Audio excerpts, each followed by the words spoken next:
जय हिंद, जय भारत। मैं हूं रीना सुधार और स्वागत है आप सभी का सैनिक न्यूज विद रीना में। देखिए, आज करोड़ों केंद्र के कर्मचारियों और पेंशनर्स के मन में एक ही सवाल है।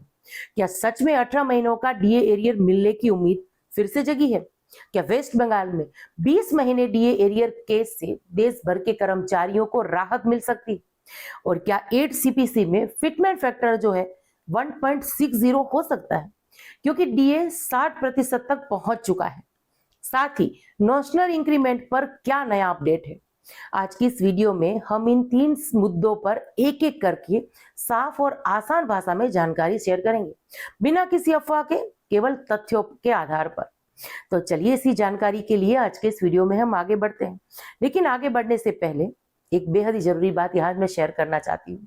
देखिए, कल यानी 24 फरवरी को मैं शाम 8 बजे लाइव आई थी और लाइव में ही हमारे पेंशनर्स और फैमिली पेंशनर्स की पेंशन संबंधित समस्याओं के सवाल के जो है मैंने जवाब दिए थे। और इस लाइव को बहुत अच्छा खासा रिस्पॉन्स आपने दिया है, प्यार दिया है। तो और काफी समय से मुझे ऐसे कमेंट्स भी आ रहे थे कि मैम आपको क्योंकि आपका ही एक चैनल ऐसा है जो हमारे कमेंट्स के जवाब देता है, हमारी मदद करता है, तो आपको लाइव आकर हमारे जो सवाल है पेंशन संबंधित उसके जवाब देने चाहिए। तो अब मैं रोज कोशिश करूंगी शाम 8 से 8:30 के बीच लाइव आकर आपके पेंशन संबंधित सवालों का लाइव में जवाब देने की। तो हम इसके बारे में बात करेंगे। इसी के साथ साथ हमारे कोई पेंशनर्स, फैमिली पेंशनर्स ऐसे हैं जिनको एसीपी, एमएससीपी से जुड़े हुए सवाल हैं, तो उनके भी उनको जवाब मिलेंगे। साथ ही में 8वें वेतन आयोग हो, 18 महीनों का डीएडीआर का एरियर हो या नेशनल इंक्रीमेंट हो, इसकी अपडेट शेयर होती रहेगी। तो ये सारी जानकारी, चाहे फिटमेंट फैक्टर को लेकर हो या सबसे जरूरी अगर मैं कहूँ तो आपको कंप्लेन कैसे करनी है, अगर आपको कोई पेंशन संबंधी समस्या आती है तो उसको लेकर कंप्लेन कैसे करनी है, इसके बारे में भी आपको जो है लाइव में अच्छी खासी जानकारी मिलने वाली है। तो आप सभी से मेरा अनुरोध है, लाइव में जरूर से आकर अपने जो सवाल है उसको शेयर करिएगा। तो चलिए, इसी के साथ आज के इस वीडियो में आगे बढ़ते हुए सबसे पहले बात करते हैं 18 महीने के डीए एरियर की। जैसा कि आप जानते हैं, कोरोना काल के दौरान जनवरी 2020 से जून 2021 तक कुल 18 महीनों का महंगाई भत्ता जो है केंद्र सरकार ने फ्रीज कर दिया था। ये निर्णय उस समय जो आर्थिक परिस्थितियां थी उसको देखते हुए लिया गया था। कर्मचारियों और पेंशनर्स की लगातार हालांकि इसको लेकर मांग रही है कि ये 18 महीनों का डीए एरियर एक मुश्त दिया जाए। कई कर्मचारी संगठनों ने इस मुद्दे को सरकार के सामने उठाया है और समय समय पर ज्ञापन भी दिए गए हैं। लेकिन अभी तक देखिए, केंद्र सरकार की ओर से इस एरियर को देने की आधिकारिक घोषणा नहीं की गई है। इसके बदले केंद्र सरकार जो है यही कहती हुई दिख रही है कि ये पैसा कोरोना काल में जो है खर्च हो चुका है, अब इसका भुगतान संभव नहीं है। लेकिन हमें उम्मीद बनाए रखनी है। क्यों? क्योंकि जो कर्मचारी संगठन है वो सतत ये प्रयास कर रहे हैं, केंद्र सरकार के सामने अच्छी तरीके से ये मांग रख रहे हैं, इसीलिए उम्मीद बनी हुई है। लेकिन देखिए, अंतिम निर्णय सरकार के स्तर पर ही होगा।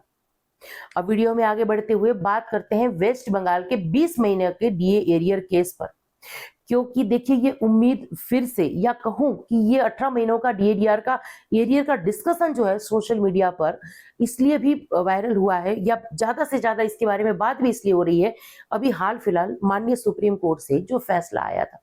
वेस्ट बंगाल में राज्य सरकार और कर्मचारियों के बीच डीए को लेकर लंबे समय से विवाद चल रहा था। मामला जब अदालत पहुंचा और हाई कोर्ट में कर्मचारियों के पक्ष में निर्णय आया था, राज्य सरकार ने इसके खिलाफ माननीय सुप्रीम कोर्ट में अपील की है। यदि अदालत अंतिम रूप से कर्मचारियों के पक्ष में फैसला दे देती है और 20 महीनों का डीए एरियर देने का आदेश बरकरार रहता है, तो इसका मनोवैज्ञानिक प्रभाव अन्य राज्यों और केंद्र के कर्मचारियों की जो मांगे हैं इस पर भी पड़ सकता है। ऐसा कहना था कर्मचारी संगठनों का और सभी का ये मानना भी था। तो अब माननीय सुप्रीम कोर्ट का यह फैसला जो है कर्मचारियों के पक्ष में आया है, इसके बारे में आप सब जानते हैं। हालांकि कानूनी रूप से हर मामला अलग होता है, इसलिए सीधे तौर पर यह कहना कि वेस्ट बंगाल का फैसला पूरे देश पर लागू होगा सही नहीं होगा, लेकिन इससे माहौल जरूर बन सकता है। यानी आने वाले दिनों में हमें कोई ऐसा संगठन देखने के लिए जरूर से मिल सकता है जो 18 महीनों के डीए एरियर पर माननीय सुप्रीम कोर्ट का दरवाजा खटकाए। और अगर ऐसा होता है तब हमें उम्मीद है कि कानून का रुख हमारी ही तरफ होगा, यानी कर्मचारियों और पेंशनर्स की तरफ ही होगा। अब सबसे बड़ा सवाल कि 8 सीपीसी और फिटमेंट फैक्टर के बारे में। 7 सीपीसी में फिटमेंट फैक्टर 2.57 रखा गया था, जिससे देखिए उस समय का बेसिक और डीए को मिलाकर नई संरचना बनाई गई थी। अब चर्चा है कि 8 सीपीसी में यदि डीए 60% के आसपास जैसे कि पहुंच गया है, तो क्या फिटमेंट फैक्टर जो है 1.60 के आसपास रखा जा सकता है? तकनीकी रूप से देखें तो नया वेतन आयोग बनते समय पुराना बेसिक और डीए को मिलाकर एक नई बेसिक तय की जाती है। यदि डीए 60% है तो 100 रुपए बेसिक पर 60 रुपए डीए जुड़कर 160 रुपए हो जाते हैं। ऐसे में कुछ विशेषज्ञों का मानना है कि 1.60 का लॉजिकल मर्जर फैक्टर हो सकता है। लेकिन ध्यान रखिए, फिटमेंट फैक्टर केवल डीए प्रतिशत पर निर्भर नहीं करता है, बल्कि सरकार की वित्तीय स्थिति, राजकोषीय घाटा और वेतन संरचना के व्यापक पुनर्गठन पर भी निर्भर करता है। इसीलिए 1.60 संभव है या नहीं, ये पूरी तरह भविष्य के वेतन आयोग की सिफारिशों पर निर्भर करेगा। पर हमें फिटमेंट फैक्टर जो है इससे ज्यादा ही मिलेगा, क्योंकि अभी जो 60% डीए मर्ज होगा, इसमें केंद्र सरकार के द्वारा वेतन वृद्धि भी काफी अहम भूमिका निभाएगी। अब बात करते हैं नेशनल इंक्रीमेंट की। यहाँ पर वीडियो में आगे बढ़ते हुए मैं एक बात जरूर से ऐड करना चाहती हूँ। देखिए, नेशनल इंक्रीमेंट के बारे में अगर मैं कहूँ तो रेलवे बोर्ड की तरफ से नेशनल इंक्रीमेंट को लेकर कई सारे लेटर्स जो है पहले ही आ चुके हैं। समय समय पर जब आप हमसे नेशनल इंक्रीमेंट को लेकर सवाल पूछते हैं, तब हम यही कहते हैं कि देखिए, रेलवे बोर्ड की तरफ से तो लेटर आते हैं, लेकिन आपके विभागीय मंत्रालय की तरफ से जब लेटर आएंगे तब ये स्थिति क्लियर होगी। हमारे डिफेंस को लेकर भी अगर बात करूं तो नेशनल इंक्रीमेंट को लेकर ऐसा कोई अभी तक लेटर मेरे साथ शेयर नहीं हुआ है, पर मैं 2-4 दिन के बाद इसके बारे में कोशिश जरूर से करूंगी कि डिटेल में एक वीडियो लेकर जरूर से आऊं। देखिए, अब वीडियो में आगे बढ़ते हुए नेशनल इंक्रीमेंट की बात कर लेते हैं। कई कर्मचारियों का रिटायरमेंट 30 जून या 31 दिसंबर को होता है और उन्हें अगले दिन मिलने वाली वार्षिक वेतन वृद्धि का लाभ नहीं मिल पाता था। इस मुद्दे पर अदालतों में कई फैसले आए और माननीय सुप्रीम कोर्ट ने भी कुछ मामलों में कर्मचारियों के पक्ष में निर्णय दिया था कि यदि कर्मचारियों ने पूरा 1 वर्ष सेवा दी है तो उसे नेशनल इंक्रीमेंट का लाभ पेंशन निर्धारण में मिलना चाहिए।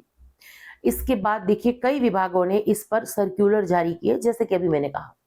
लेकिन अभी भी ग्राउंड लेवल पर कई जगह भ्रम की स्थिति है। जिन साथियों का मामला लंबित है, यानी जिनको अभी तक ये कंफर्म नहीं है नेशनल इंक्रीमेंट मिलेगा या नहीं, वे अपने विभाग से लिखित में जानकारी जरूर से लीजिए और आवश्यकता हो तो संबंधित जो आदेश है उसका भी आप हवाला दे सकते हैं। तो देखिए, इसका निष्कर्ष यही है कि 18 महीने डीए एरियर की मांग अभी जीवित है। आज यानी कि 25 फरवरी को एक बहुत बड़ी मीटिंग है एनसीजेसीएम स्टाफ साइड की, जिसके बारे में समय समय पर मैं बात करती रहती हूँ। देखिए, जो शिव गोपाल मिश्रा जी जो हैं, जो सचिव हैं, इन्होंने एक सर्कुलर जारी किया था। इसमें एनसीजेसीएम के द्वारा जो आज मीटिंग होने जा रही है, इसमें कौन सी मांगे वगैरह या जो एक मेमोरेंडम तैयार होगा 8वें वेतन आयोग को लेकर, इसके बारे में जानकारी थी। साथ ही में जैसे कि मैंने कहा था कि 1 हफ्ते तक ये लोग दिल्ली में ही रहेंगे और एक अच्छा खासा मेमोरेंडम तैयार करेंगे 8वें वेतन आयोग की कमेटी के लिए। तो प्रयास है और इसके साथ साथ देखिए वो कौन सी मांगे होंगी, जैसे कि एमएससीपी में कुछ ये लोग बदलाव चाहते हैं।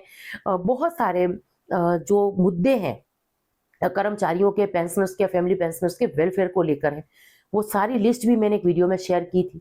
तो इन सभी पे चर्चा होगी और उम्मीद है कि 18 महीनों के डीएडीआर के एरियर को लेकर भी जो है डिस्कशन जरूर से होगा।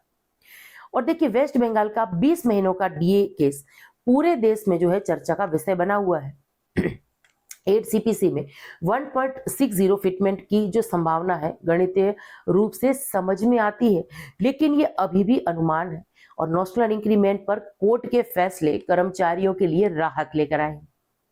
तो देखिए, अगर आप चाहते हैं कि मैं 8 सीपीसी का संभवित सैलरी और पेंशन कैलकुलेशन जो है 1.60 या किसी अन्य फिटमेंट फैक्टर के आधार पर करके दिखाऊं, तो कमेंट में अपनी राय जरूर से लिखिएगा। वीडियो को लाइक करिएगा, ज्यादा से ज्यादा इसको शेयर करिएगा और इस चैनल जिनका नाम सैनिक न्यूज विथ रीना है, इसको सब्सक्राइब करना मत भूलिएगा। नोटिफिकेशन ऑन रखिएगा ताकि हर एक वीडियो की जानकारी सही समय रहते आप लोगों तक पहुंचती रहे। इसी के साथ आज के इस वीडियो से विदा लेती हूँ। जय हिंद।